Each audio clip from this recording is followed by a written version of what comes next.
वो आज़ाद हैं। एक मिनट, आज़ाद आपके हैं। शहजादा गुस्तासिफ कभी नहीं देगा नवाज शरीफ से जीता है। दावड़ कुंडी कभी नहीं देगा। खिची साहब को तो उन्होंने अपडेट किया हुआ है। रेहान ज़ेब भी नहीं देगा।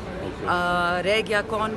सादुल्ला बलोच नहीं, सादुल्ला भी नहीं देगा। मेरा दिल कहता है वो नहीं देगा। बाकी अल्लाह, वो तो बाहर बैठे हुए हैं।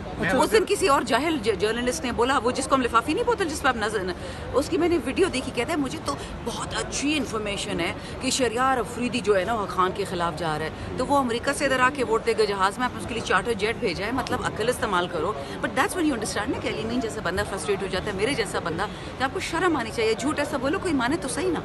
कौमी असम्बली का इजलास सुबह, हाँ? अगर ये गवर्नमेंट कामयाब होती है इस तरमीम करने में, तो आपका अगला लाहेअमल क्या है? देखेंगे ना इंशाल्लाह। नहीं, सुबह से कौमी असम्बली और सेनेट के इजलास जो हैं वो आगे से आगे 11:30 से अब 6-7 बजे तक चले गए हैं। और क्या आज जो साथ में जो लगी हुई है आप इसे हार्ट स्टेट